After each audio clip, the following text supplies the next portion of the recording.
నమస్కారం ETV news కి స్వాగతం ముందుగా ముఖ్యాంశాలు మునుగోడు ఉప ఎన్నిక పోలింగ్ కు సర్వం సిద్ధం రేపు ఉదయం 7 నుంచి పోలింగ్ అన్ని పోలింగ్ కేంద్రాల్లో వెబ్ కాస్టింగ్ ఏర్పాటు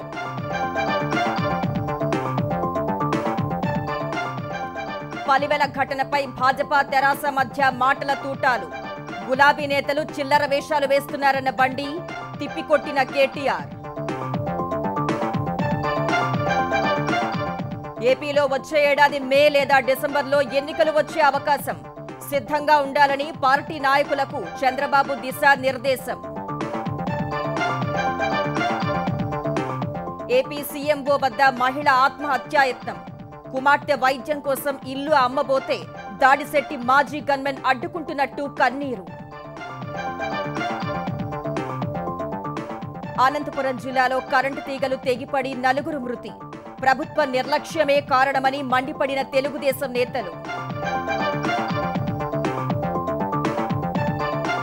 ప్రజాధనం దోపిడీలో మోదీ కేసీఆర్ ఒక్కటేనన్న రాహుల్ ఒకరు మిత్రులకు దోచిపెడితే మరొకరు కుటుంబానికి మేలు చేస్తున్నారని విమర్శ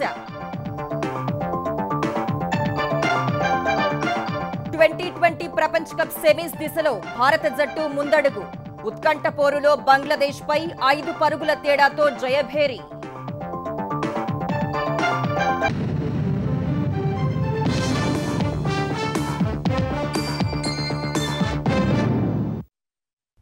మునుగోడు ఉప ఎన్నిక పోలింగ్ కు ఏర్పాట్లు పూర్తయ్యాయి రేపు ఉదయం 7 నుంచి సాయంత్రం 6 వరకు 298 కేంద్రాల్లో పోలింగ్ జరగనుంది అన్ని కేంద్రాల్లో వెబ్ కాస్టింగ్ ద్వారా ఈసీ పోలింగ్ సరళిని పర్యవేక్షించనుంది ఇప్పటికే ఎన్నికల సంఘం సామాగ్రిని పంపిణీ చేయగా వాటిని తీసుకునే సిబ్బంది చాలా చోట్ల పోలింగ్ కేంద్రాలకు చేరుకున్నారు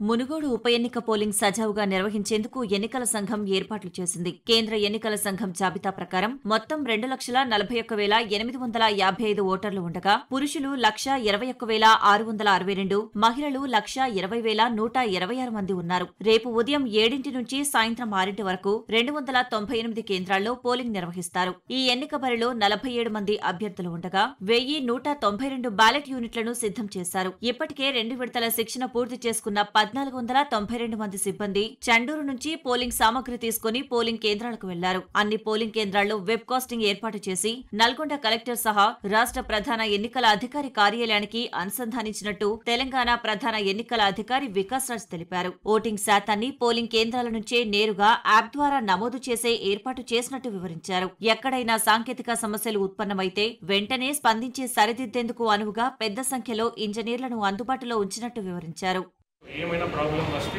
ఎదుర్కోవడానికి మేము రెడీగా ఉన్నాం all video cameras that are there with squads అన్నింటినీ సెంట్రల్ కంట్రోల్ రూమ్ నుంచి చూడడానికి వీలు పట్టేటట్టు అక్కడ కలెక్టరేట్లో ఏర్పాటు చేశారు అట్లాగే మన సిఇఓ ఆఫీస్లో కూడా చేస్తాం same link we will be sending to the ECI also so they can all see whatever things are there మునుగోడులో 105 సమస్యాత్మక పోలింగ్ కేంద్రాలను గుర్తించిన ఈసీ వాటిపై ప్రత్యేక దృష్టి సారించింది మొత్తం 3,366 మంది తెలంగాణ పోలీసులు 15 కంపెనీల కేంద్ర బలగాలను ఎన్నికల విధుల్లో మోహరించింది ఈ ఉప ఎన్నిక పోలింగ్ ప్రశాంతంగా జరిగే విధంగా కట్టుదిట్టమైన భద్రతా చర్యలు చేపట్టినట్లు రాచకొండ సిపి మహేష్ భగవత్ తెలిపారు 16 లొకేషన్స్ 35 పోలింగ్ స్టేషన్ అది క్రిటికల్ గా మనం గుర్తించాం అన్ని పోలింగ్ స్టేషన్ పోలింగ్ లొకేషన్ లో చాలా పకడ్బందీగా బందోబస్తు ఏర్పాటు చేయడం జరిగింది ప్రతి పోలింగ్ లొకేషన్ లో సిఆర్పిఎఫ్ కానీ సిఐఎస్ఎఫ్ కానీ ర్యాపిడ్ యాక్షన్ ఫోర్స్ సంబంధించి ఒక హాఫ్ సెక్షన్ కంపల్సరీ ఉంటుంది 9 to 10 మెంబర్ ప్రతి పోలింగ్ లొకేషన్ దగ్గర అవైలబుల్ గా ఉంటారు ఇప్పటిదాకా వెపన్ డిపాజిట్స్ అన్ని జరిగినాయి రౌడీ షీటర్స్ ని గత ఎన్నికల్లో ఎవరెవరు నేరస్తులు ఉన్నారో వాళ్ళని బైండింగ్ ఓవర్ కూడా చేయడం జరిగినాయి రేపు ఉదయం 6కి మాక్ పోలింగ్ నిర్వహిస్తామని 5:30కే పోలింగ్ ఏజెంట్లు పోలింగ్ కేంద్రాలకు చేరుకోవాలని ఈసీ స్పష్టం చేసింది ప్రచార గడువు ముగిసిన తెరాస నేతలు మునుగోడులోనే ఉన్నారని భాజపా ఎన్నికల సంఘానికి ఫిర్యాదు చేసింది తెలంగాణ ఎన్నికల ప్రధాన అధికారి వికాస్ రాజును కలిసిన భాజపా ప్రతినిధుల బృందం ఓటమి భయంతోనే భాజపా నేతలపై తెరాస దాడులకు పాల్పడుతోందని ఆరోపించింది తమ కార్యకర్తలపై పోలీసులు అక్రమంగా కేసులు నమోదు చేస్తున్నారని గంటల తరబడి స్టేషన్లోనే ఉంచుతున్నారని తెలిపారు ఇందుకు ఆధారాలు ఇస్తామని కేసులు నమోదు చేయాలని సీఈఓను కోరినట్లు చెప్పారు ఎన్నిక ముగిసిన తర్వాతైనా ఈసీ ద్వారా చర్యల కోసం పట్టుపడతామని స్పష్టం చేశారు సీఎం కేసీఆర్ ఆదేశాలకు తలొగ్గి పోలీసులు పనిచేస్తున్నారని భాజపా తెలంగాణ అధ్యక్షుడు బండి సంజయ్ మండిపడ్డారు. తక్షణమే స్థానికేతర మంత్రులు, తెరాస ఎమ్మెల్యేలు, వారి అనుచరుల్ని మునుగోడు నియోజకవర్గం నుంచి పంపేయాలని డిమాండ్ చేశారు. లేదంటే తానే మునుగోడు వస్తానని, భాజపా కార్యకర్తలంతా తరలి రావాలని పిలుపునిచ్చే పరిస్థితి రానియొద్దని హెచ్చరించారు. పలివెల దాడిలో గాయపడి వనస్థలిపురంలోని ఆసుపత్రిలో చికిత్స పొందుతున్న భాజపా కార్యకర్తల్ని సంజయ్ పరామర్శించారు. మంత్రులు, ఎమ్మెల్యేలు ప్లాన్ ప్రకారం దాడులు చేస్తున్న సంఘటనలు అనేక సంఘటనలు బయటకు వచ్చినాయి. చీకటి వెనక రాలేయడము, ఇప్పుడు ఎన్నికల వాతావరణం అంటే ఒక చిల్లర రేసి పడేసింది టీఆర్ఎస్ పార్టీ. ఒక్క ఉప ఎన్నికలో గెలవడానికి రాష్ట్ర ముఖ్యమంత్రి నేతృత్వంలో పూర్తి కేబినెట్ ఇంత చిల్లర ఊర్ల మీద వాడు చేస్తే ఇంత చిల్లర వేషాలను అయితే ఎప్పుడు ఎవరు చూడలే. ప్రజాస్వామ్యంలో హింసకు ప్రతిహింస సమాధానం కాదని తెరాస కార్యనిర్వాహక అధ్యక్షుడు కేటీఆర్ అన్నారు. ఎన్నికల్లో సానుభూతి కోసం చిల్లర రాజకీయాలు చేస్తున్నారన్న కేటీఆర్ భాజపా ఆగడాలు మితిమీరిపోతున్నాయని మండిపడ్డారు. హైదరాబాద్ నాగోల్లోని ఓ ప్రైవేట్ ఆసుపత్రిలో చికిత్స పొందుతున్న తెరాస నాయకులు, కార్యకర్తల్ని కేటీఆర్ పరామర్శించారు. శాంతిని కోరుకునే ఓపికగా ఉంటున్నామని, తమ సహనాన్ని తేలిగ్గా తీసుకోవద్దని హెచ్చరించారు. రాళ్ల దాడి చేసి రక్తాన్ని చవి చూసి రెచ్చగొట్టి మళ్లీ సానుభూతి కోసం నాటకాలు ఏదైతే ఆడుతున్నారో చాలా దారుణం. ఇన్ని రోజులు తెలంగాణలో శాంతియుతమైన వాతావరణం ఉంది. ఇది ఇట్లే కొనసాగాలని మేము కోరుకుంటా ఉన్నాం. హింసకే పాల్పడతాం అనే మీ సిద్ధాంతం ఏదైతే ఉందో తప్పకుండా దీన్ని తిప్పికొట్టే శక్తి కూడా మాకుంది. కానీ మధ్యలో నలిగిపోయేది సామాన్యులు, కార్యకర్తలు. ఇది మంచిది కాదు. ప్రజాస్వామ్యంలో హింస దేనికి పరిష్కారం కాదు. భౌతిక దాడులు దేనికి కూడా సమాధానం కాదు. దయచేసి చిల్లర పనులు బంద్ చేయండి. ఎవరైతే హింసకు తెగబడ్డారో అక్కడ ఉండే వీడియోల ప్రకారం చర్య తీసుకోవాలని చెప్పి కూడా హోంమంత్రి గారిని, పోలీసులను కూడా కోరుతాం. ఆంధ్రప్రదేశ్లో ఎన్నికలు ఎప్పుడైనా రావచ్చని తెలుగుదేశం అధినేత చంద్రబాబు అన్నారు. వచ్చే ఏడాది మే లేదా డిసెంబర్లో ఎన్నికలు రావచ్చు అనే చర్చ జరుగుతోందని చెప్పారు. ఎన్నికలు ఎప్పుడు వచ్చినా అందరూ సిద్ధంగా ఉండాలని ఎన్టీఆర్ జిల్లా నేతలకు దిశానిర్దేశం చేశారు. ఈ నెల 4న ఎన్టీఆర్ జిల్లా జగ్గయ్యపేట, నందిగామల్లో నిర్వహించే బాదుడే బాదుడు కార్యక్రమంపై జిల్లా నాయకులతో చంద్రబాబు సమీక్షించారు. నేతలంతా ప్రజల్లోనే ఉండాలన్న చంద్రబాబు తాను కూడా ప్రజల్లోనే ఉండేలా కార్యాచరణ రూపొందించుకుంటున్నట్టు తెలిపారు. అమరావతి నుంచి అరసవెల్లికి తలపెట్టిన పాదయాత్రలో 2000 మంది పాల్గొనే విధంగా అనుమతి ఇవ్వాలంటూ రైతులు దాఖలు చేసిన పిటిషన్పై విచారణను హైకోర్టు ఈ నెల 7కు వాయిదా వేసింది. అమరావతి పరిరక్షణ సమితి దాఖలు చేసిన ఈ పిటిషన్పై ఇవాళ జరిగిన విచారణలో పాదయాత్రలో 600 మంది మాత్రమే పాల్గొనాలని నిర్దేశించడం సరికాదని పిటిషనర్ తెలిపారు. ప్రజాస్వామ్యంలో పాదయాత్ర చేసే హక్కు అందరికీ ఉంటుందని చెప్పారు. రాజధాని కోసం 29,000 మంది రైతులు భూములు ఇచ్చారని చెప్పారు. ఈ దశలో జోక్యం చేసుకున్న ప్రధాన న్యాయమూర్తి అమరావతిపై తాము స్పష్టంగా తీర్పు చెప్పిన తర్వాత నిరసనలు ఎందుకని ప్రశ్నించారు. ఇందుకు వివరణ ఇచ్చిన పిటిషనర్ హైకోర్టు తీర్పును ప్రభుత్వం అమలు చేయటం లేదని తెలిపారు. 3 రాజధానుల బిల్ మళ్లీ తెస్తామని ప్రభుత్వం అసెంబ్లీలో ప్రకటించినట్టు చెప్పారు. హైకోర్టును కర్నూలులో ఏర్పాటు చేస్తామంటూ ప్రభుత్వమే ర్యాలీలు చేయిస్తోందని వివరించారు. ఈ అంశంపై కూడా తమ తీర్పులో స్పష్టత ఉందని ధర్మాసనం గుర్తు చేసింది. హైకోర్టు తీర్పుపై ప్రభుత్వం సుప్రీంకోర్టులో అప్పీల్ చేసిన అంశం ప్రస్తావనకు వచ్చింది. ఈ దశలో ప్రభుత్వం తరపున కౌంటర్లు దాఖలు కానందున తదుపరి విచారణ ఈ నెల 7కు వాయిదా పడింది. అమరావతి రాజధానికి మద్దతుగా విజయవాడలో న్యాయవాదులు ర్యాలీ చేపట్టారు. బెజవాడ బార్ అసోసియేషన్ ఆధ్వర్యంలో న్యాయస్థానం నుంచి జల వనరుల శాఖ కార్యాలయం వరకు ప్రదర్శన నిర్వహించారు. రైతులు చేస్తున్న పోరాటంలో న్యాయం, ధర్మం ఉన్నాయని, పాదయాత్రకు రాజకీయాలు ఆపాదించి అడ్డుకోవడం దుర్మార్గమని న్యాయవాదులు ఆగ్రహం వ్యక్తం చేశారు. ఎన్నికల తర్వాత అమరావతిపై జగన్ మాట మార్చి రైతుల్ని మోసం చేశారని ఆరోపించారు. అమరావతి రైతులకు బెజవాడ బార్ అసోసియేషన్ అండగా నిలుస్తుందని, వారికి న్యాయ సహకారం అందిస్తామని తెలిపారు. జగన్మోహన్ రెడ్డి గారు అమరావతిని నాశనం చేయాలనేటువంటి కంకణం కట్టుకున్నాడు. రైతులు ఇచ్చినటువంటి వేలాది ఎకరాలను వాళ్ళు సర్వనాశనం చేస్తున్నారు. రైతులు ఆత్మహత్యలు చేసుకున్నారు. పాదయాత్రను భగ్నం చేస్తున్నారు. సారి అసెంబ్లీలో క్యాపిటల్ ఇదే అని డిక్లేర్ చేశారు. అన్ని రాజకీయ పార్టీలు ఆమోదం తెలియజేశారు. ఇప్పుడు మరలా 3 క్యాపిటల్స్ అనేది యాక్ట్ కూడా విరుద్ధం. ముఖ్యమంత్రి గారు కానివ్వండి, మంత్రులు కానివ్వండి, బాధ్యతారాహిత్యంగా మాట్లాడటం, ప్రజల మధ్య మనస్పర్ధలు క్రియేట్ చేయడం దురదృష్టకరం. ఇది తద్వారా ఈ రాష్ట్ర నాశనం అయిపోతుంది కూడా ప్రజలు గమనించాలని కోరుతా ఉన్నాం. రాజకీయ వారీగా, కులాల వారీగా, మతాల వారీగా రాష్ట్రాన్ని విభజించి రాజకీయ లబ్ధి పొందడం కోసం ఈనాడు ముఖ్యమంత్రి చేస్తా ఉన్నారు. హైకోర్టు ఇచ్చిన జడ్జిమెంట్ ని పూర్తిగా అమలు జరపాలని, వెంటనే అమరావతిని రాజధానిగా డిక్లేర్ చేయాలని చెప్పి కోరుతా ఉంది. హైదరాబాద్ లో సాగుతున్న రాహుల్ గాంధీ భారత్ జోడో యాత్రలో జై అమరావతి, సేవ్ అమరావతి నినాదాలు మారుమోగాయి. రాహుల్ యాత్ర మదీనాగూడకు చేరుకున్న సమయంలో సేవ్ అమరావతి అంటూ కొంతమంది రాజధాని మద్దతుదారులు ప్లకార్డులు ప్రదర్శించారు. అమరావతి పరిరక్షణకు చర్యలు తీసుకోవాలని రాహుల్ గాంధీకి విజ్ఞప్తి చేశారు. కాంగ్రెస్ హయాంలోనే రాష్ట్ర విభజన జరిగినందున ఆనాడు పార్లమెంట్ సాక్షిగా ఇచ్చిన హామీల అమలుకు రాహుల్ పోరాడతారని ధీమా వ్యక్తం చేశారు.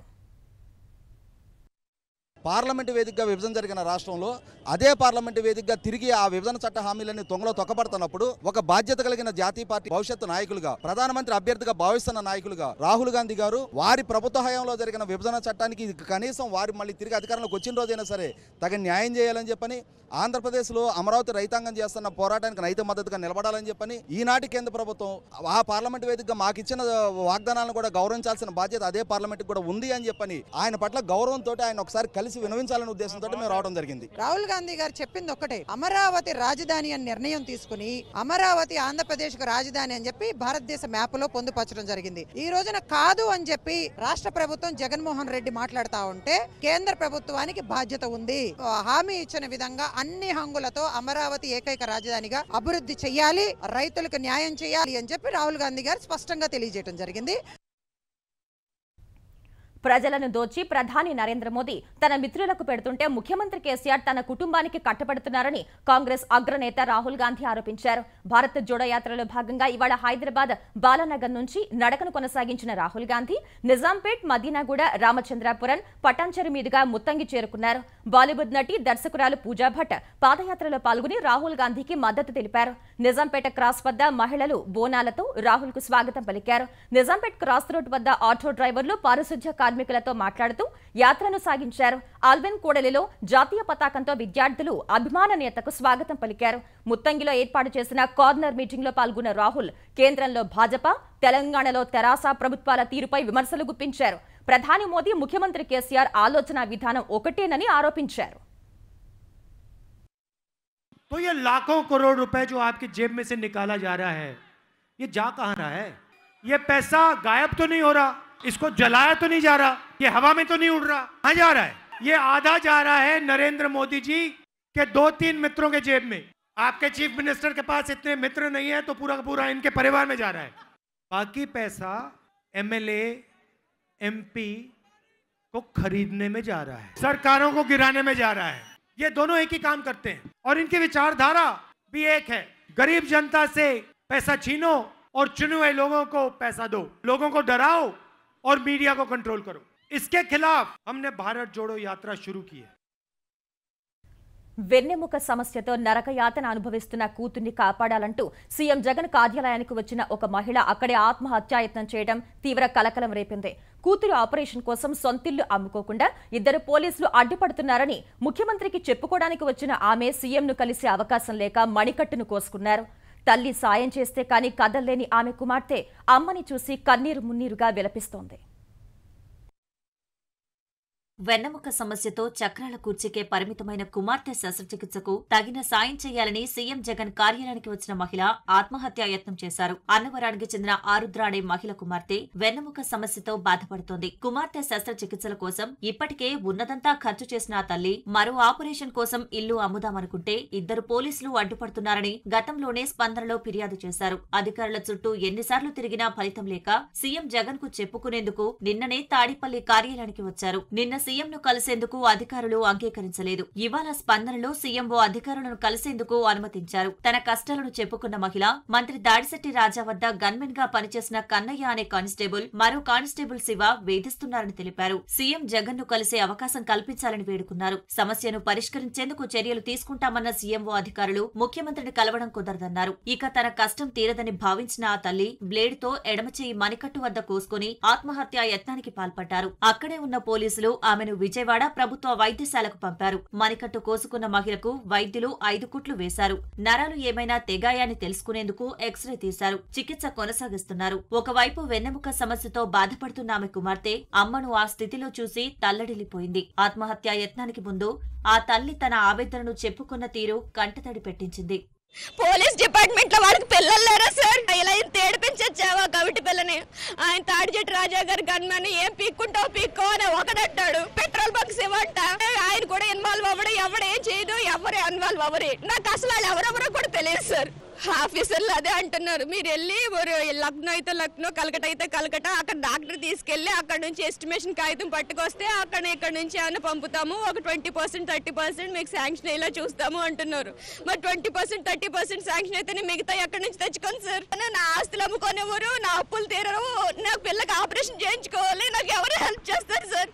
నా బిడ్డ ప్రాణం ఎలా చూసుకుని కంటే చావడం బెటర్ సార్. ఈ ఘటనపై తెలుగుదేశం అధినేత చంద్రబాబు ఆవేదన వ్యక్తం చేశారు. ప్రచారానికే పరిమితమైన స్పందన కార్యక్రమం ఎందుకని ప్రశ్నించారు. ఆత్మహత్య యత్నం చేసిన మహిళను ఆదుకోవాలని కోరారు. తనకు న్యాయం చేయమని గతంలో కాకినాడ కలెక్టరేట్ ముందు ఆమె ధర్నా చేసినప్పుడే ప్రభుత్వం చర్యలు తీసుకుంటే ఇంతవరకు వచ్చేదాని ప్రశ్నించారు. సొంత తల్లిని చెల్లిని తరిమేసిన జగన్ పాలనలో సామాన్య మహిళల కష్టాలు తీరుతాయనుకోవడం అత్యాశేనని లోకేష్ ట్వీట్ చేశారు. బాధితురాలిని ప్రభుత్వం ఆదుకుంటుందని మంత్రి దాడిశెట్టి రాజా చెప్పారు. అతను యాక్చువల్గా ఈ ఎలిగేషన్స్ మీద 3 నెలల క్రితమే అధికారులు నా దగ్గర నుంచి తప్పించి నాకు వేరే కొత్త గన్మెన్ అలాట్ చేయడం జరిగింది 3 months బ్యాకే. ఒకవేళ ఆ మహిళకి కానీ నిజంగా అన్యాయం జరిగితే ఖచ్చితంగా ప్రభుత్వం ఆవిడని అన్ని రకాలుగా ఆదుకుంటుంది. నా నోటీస్ తెచ్చిన నేను కూడా ఖచ్చితంగా ఆవిడకి సహాయం చేసి ఉండేవాడిని. కానీ అవేమీ జరగకుండా డైరెక్ట్గా సీఎంఓకి వెళ్ళడం ఆవిడ దురదృష్టవశాత్తు ఏదో చేయడు. కానీ ఆ బాధితురాలకి తప్పకుండా ప్రభుత్వం అండగా ఉంటుందని చెప్పేసి తెలియజేసుకుంటున్నాను. అన్నవరం మహిళ ఆరుద్ర ఆత్మహత్యాయత్నం ఘటనపై కాకినాడ జిల్లా ఎస్పీ కార్యాలయం వివరణ ఇచ్చింది. అన్నవరంలోని 40 లక్షల విలువ చేసే ఇంటిని పొరుగునే ఉన్న కానిస్టేబుళ్లు కన్నయ్య, శివ 10 లక్షలకే అమ్మాలని బెదిరిస్తున్నారని ఆరుద్ర అన్నవరం స్టేషన్లో ఫిర్యాదు చేశారని ఎస్పీ కార్యాలయం తెలిపింది. ఈ వ్యవహారంలో 4గురిపై కేసు నమోదైందని పేర్కొంది. కానిస్టేబుళ్ల తల్లి చిన్నమ్మ, ఆరుద్ర, ఆమె భర్త, మరో వ్యక్తిపై చేసిన ఫిర్యాదుతో మరో కేసు నమోదైనట్లు ఎస్పీ కార్యాలయం తెలిపింది. ఆరుద్ర పెట్టిన కేసు కొట్టివేయాలంటూ కానిస్టేబుళ్లు హైకోర్టును ఆశ్రయించగా విచారణ 8 వారాలు నిలిపివేయాలని న్యాయస్థానం ఆదేశించిందని వెల్లడించింది. మంత్రి రాజా వద్ద గన్మెన్ గా పనిచేసిన కానిస్టేబుల్ మెరపల కన్నయ్యను, ఇంటెలిజెన్స్ బాధ్యతల నుంచి కానిస్టేబుల్ శివను వెనక్కి పిలిపించామని వివరించింది. ఈ 2 కేసులు అన్నవరం పోలీస్ స్టేషన్లో విచారణలో ఉన్నాయని కాకినాడ ఎస్పీ కార్యాలయం పేర్కొంది. అనంతపురం జిల్లాలో పెను విషాదం చోటు చేసుకుంది. పొట్టకూటి కోసం పనులు చేసుకునేందుకు వచ్చిన 4 కూలీలు విద్యుత్ తీగలు మీద పడి ప్రాణాలు కోల్పోయారు. మరో 3 తీవ్రంగా గాయపడ్డారు. అనంతపురం జిల్లా బొమ్మనహాల్ మండలం దర్గా హొన్నూరులో కొందరు కూలీలు పొలం పనులకు వెళ్లారు. పనులు ముగిసిన తర్వాత ఇంటికి వెళ్లేందుకు ట్రాక్టర్ ఎక్కుతుండగా విద్యుత్ తీగలు ట్రాక్టర్పై తెగిపడ్డాయి. తీగల్లో కరెంట్ సరఫరా కావడంతో 4 మహిళా కూలీలు అక్కడికక్కడే మృతి చెందారు. మరో 3 పరిస్థితి విషమంగా ఉంది. వారిని చికిత్స కోసం బళ్ళారి ఆసుపత్రికి తరలించారు. పార్వతి, శంకరమ్మ, వన్నమ్మ, రత్నమ్మ మృతి చెందినట్లు గుర్తించారు. అనంతపురం జిల్లాలో విద్యుత్ తీగలు తెగిన ఘటనపై తెలుగుదేశం దిగ్భ్రాంతి వ్యక్తం చేసింది. విద్యుత్ తీగలు తెగిపట్టం వారం రోజుల్లో ఇది రెండోసారి అని చంద్రబాబు నాయుడు పేర్కొన్నారు. ప్రజలు పిట్టల్లా రాలిపోతుంటే ప్రభుత్వానికి పట్టదా అని ప్రశ్నించారు. విద్యుత్ ప్రమాదాలు తరచూ జరుగుతున్నా ప్రభుత్వం చోద్యం చూస్తోందని పార్టీ ఆంధ్రప్రదేశ్ అధ్యక్షుడు అచ్చెన్నాయుడు ఆగ్రహం వ్యక్తం చేశారు. జగన్ సర్కారుకు విద్యుత్ ఛార్జీలు పెంచడంపై ఉన్న శ్రద్ధ ప్రజల ప్రాణాలను రక్షించడంపై లేదని ధ్వజమెత్తారు. మరణించిన కూలీల కుటుంబాలను ప్రభుత్వం ఆదుకోవాలని డిమాండ్ చేశారు. ఈ ఘటనకు ప్రభుత్వమే నైతిక బాధ్యత వహించాలన్న తెలుగుదేశం పోలిట్ బ్యూరో సభ్యులు కాల్వ శ్రీనివాసులు మృతుల కుటుంబానికి 25 లక్షలు, గాయపడిన వారికి 2 లక్షల చొప్పున ఇవ్వాలని డిమాండ్ చేశారు. ఈ ఘటనపై తీవ్ర దిగ్భ్రాంతి వ్యక్తం చేసిన ముఖ్యమంత్రి జగన్ మృతుల కుటుంబాలకు 10 లక్షల చొప్పున పరిహారం ప్రకటించారు. బాధితుల కుటుంబాలకు అండగా నిలవాలని ఆదేశించారు.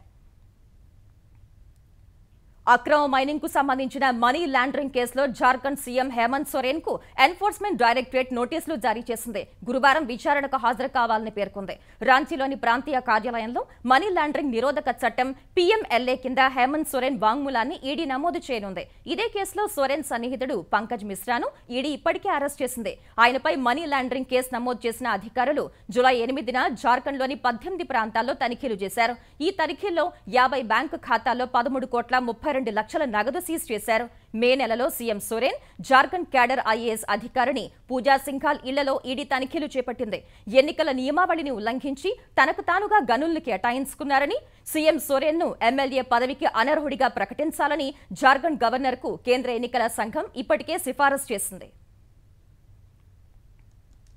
వేర్వేరు లక్ష్యాలను ఛేదించేందుకు అభివృద్ధి చేసిన 2వ దశ ballistic missiles defence inter system తొలి విమాన పరీక్షను DRDO విజయవంతంగా పూర్తి చేసింది. ఒడిశా తీరంలోని APJ అబ్దుల్ కలాం ద్వీపం నుంచి ఈ పరీక్ష నిర్వహించినట్లు రక్షణ శాఖ ఓ ప్రకటనలో తెలిపింది. వివిధ భౌగోళిక ప్రదేశాల్లోని బాలిస్టిక్ క్షిపణి రక్షణ ఆయుధ వ్యవస్థల భాగస్వామ్యంతో ఈ పరీక్ష జరిపినట్లు పేర్కొంది. ఇది ప్రపంచంలోని అతి కొన్ని దేశాల వద్ద ఉన్న అధునాతన సాంకేతిక పరిజ్ఞానంతో కూడిన ప్రత్యేక రకమైన ఇంటర్సెప్టార్ అని రక్షణ శాఖ పేర్కొంది.